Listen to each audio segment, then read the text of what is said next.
সুপ্রিয় দর্শক, আসসালামু আলাইকুম। নিউজ 24 এর সন্ধ্যার সংবাদে আপনাদেরকে স্বাগতম। প্রথমেই জানিয়ে দিচ্ছি সংবাদ শিরোনাম। দীর্ঘ ৯ বছর পর আগামীকাল দেশে ফিরছেন বিএনপির স্থায়ী কমিটির সদস্য সালাউদ্দিন। লাগেজ ভর্তি টাকা নিয়ে বিদেশে পালিয়েছেন সাবেক অর্থমন্ত্রী লোটাস কামাল। যে কারণে শেখ হাসিনা এখনো প্রধানমন্ত্রী, ব্যাখ্যা দিলেন জয়। ডেমরায় যুবদলের নেতাকে কুপিয়ে হত্যা। সংসদ এলাকায় একটি কক্ষে ২৪ ঘন্টা লুকিয়েছিলেন পলক। আমাদের লক্ষ্য অর্থনীতিকে দ্রুত গতিশীল করা, যা বললেন অর্থ উপদেষ্টা।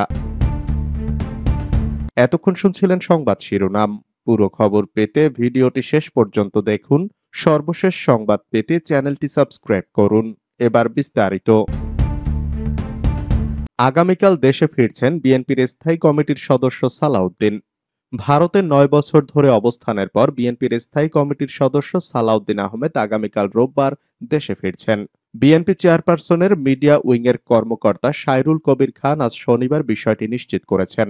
সাইরুল কবির বলেন, আগামীকাল বেলা ১১টায় দিল্লি থেকে ফ্লাইটে রওনা করবেন সালাউদ্দিন আহমেদ। বেলা ২টায় ঢাকা বিমানবন্দরে নামবেন তিনি। ২০১৫ সালের ১০ মার্চ রাজধানীর উত্তরা থেকে সালাউদ্দিন নিখোঁজ হন। ৬২ দিন পর ওই বছরের ১১ মে ভারতের মেঘালয়ের শিলংয়ে স্থানীয় পুলিশ তাকে উদ্ধার করে।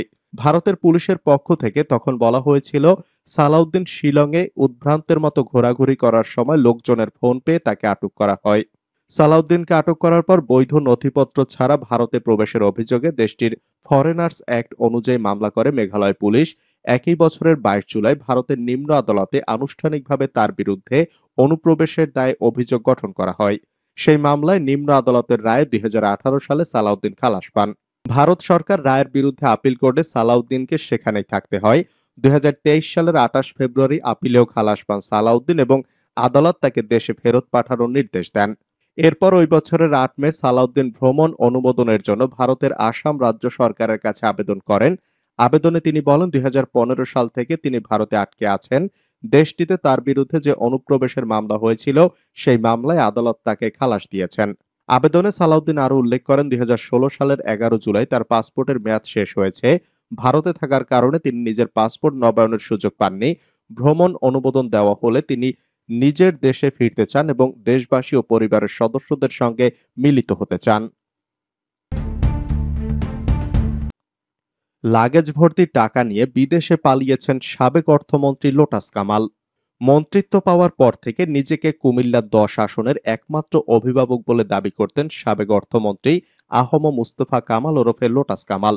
এজন্য নিজের নির্বাচনী এলাকার কোনো মানুষ অন্য দলের রাজনীতি করুক, সেটা তিনি চাইতেন না। সবাইকে আওয়ামী লীগের পতাকা তলে আসার আহ্বান জানাতেন তিনি।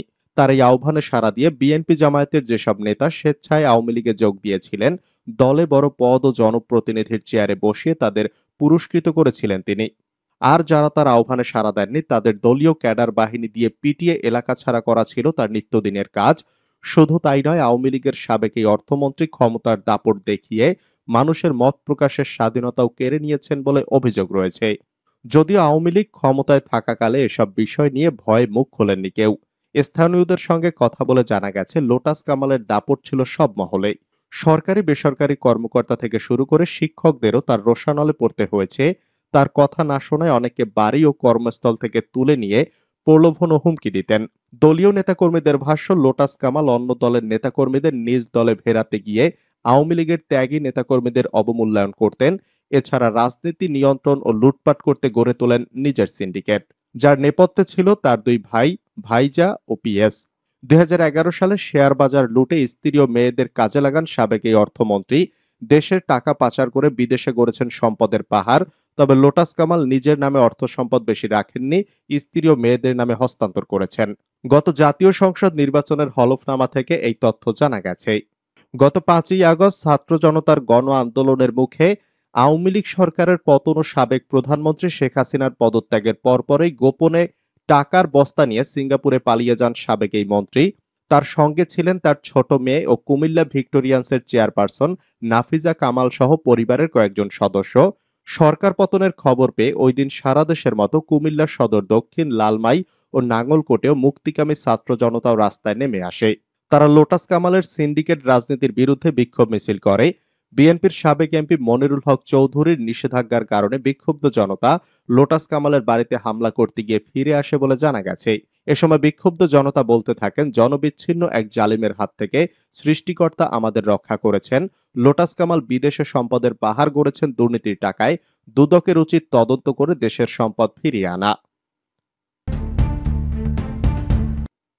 যে কারণে শেখ হাসিনা এখনো প্রধানমন্ত্রী, ব্যাখ্যা দিলেন জয়।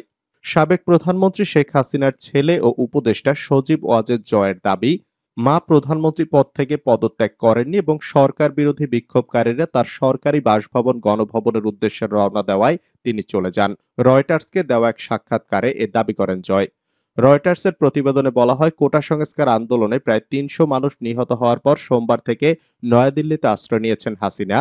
তার ছেলে জয় ওয়াশিংটন থেকে রয়টার্সকে বলেন, মা কখনোই আনুষ্ঠানিকভাবে পদত্যাগ করেননি, তিনি সময় পাননি।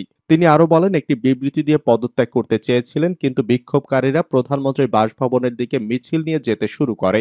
সময় ছিল না, তিনি ব্যাগ গোছানোর সময়টুকু পাননি।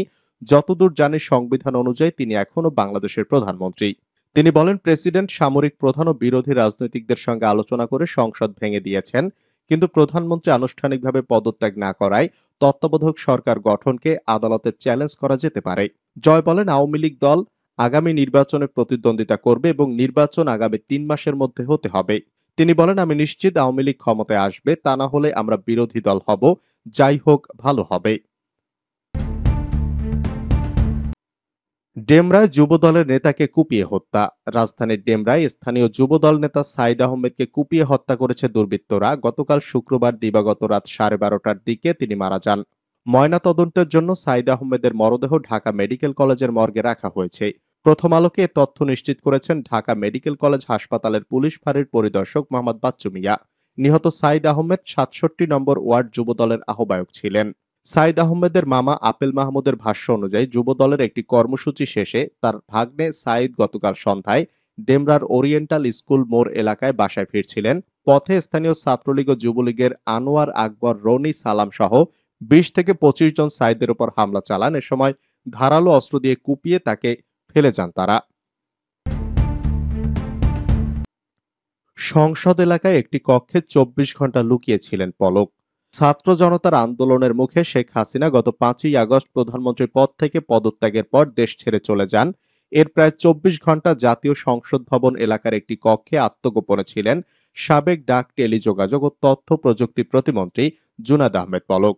আওয়ামী লীগ সরকারের পতনের পরদিন মঙ্গলবার দুপুর পর্যন্ত পলক ওই এলাকাতেই ছিলেন। এরপর তিনি বিশেষ উপায় অবলম্বন করে বিদেশে পালিয়ে যাওয়ার জন্য বিমানবন্দরে যান, কিন্তু সেখান থেকে তাকে নিজেদের হেফাজতে নিয়ে যান সেনাবাহিনী। সংশ্লিষ্ট সূত্রে এ তথ্য জানা গেছে। জুনায়েদ আহমেদ পলকের ঘনিষ্ঠ একটি সূত্র জানায়, সরকারের পতনের আগের দিন স্ত্রী ও সন্তানকে বিদেশে পাঠিয়ে দেন তিনি। অবশ্য তার স্ত্রী একা যেতে চাননি, পলককে সঙ্গে নিয়ে যেতে চেয়েছিলেন, কিন্তু পালিয়ে গেলে শেখ হাসিনার সঙ্গে বেইমানি করা হবে বলে স্ত্রীকে বোঝান। পরে অবশ্য তার স্ত্রী আরিফা জেসমিন কণিকা ও তার ৩ সন্তান সরকার পতনের একদিন আগেই দেশ ছাড়েন। আমাদের লক্ষ্য অর্থনীতিকে দ্রুত গতিশীল করা, যা বললেন অর্থ উপদেষ্টা। অন্তর্বর্তীকালীন সরকারের অর্থ ও পরিকল্পনা উপদেষ্টা ডক্টর সালেউদ্দিন আহমেদ বলেছেন, বিভিন্ন কারণে দেশের অর্থনীতি শ্লথ হয়ে পড়েছে। আমাদের লক্ষ্য হবে যত দ্রুত সম্ভব অর্থনীতিকে গতিশীল করা, কারণ অর্থনীতি স্তব্ধ হয়ে গেলে সেটা চালু করা বেশ কঠিন। আমরা স্তব্ধ হতে দিতে চাই না। উপদেষ্টা হিসাবে শপথ নেওয়ার পর শনিবার প্রথমবার সচিবালয়ে এসে সাংবাদিকদের সঙ্গে এই মতামত তুলে ধরেন তিনি। ডক্টর সালেউদ্দিন বলেন, অর্থনীতিতে নানা ধরনের সমস্যা রয়েছে, ব্যাংকের সমস্যা রয়েছে, মূল্যস্ফীতির সমস্যা রয়েছে, আরো অনেক ধরনের জটিলতা রয়েছে। সব ক্ষেত্রেই কাজ করতে হবে।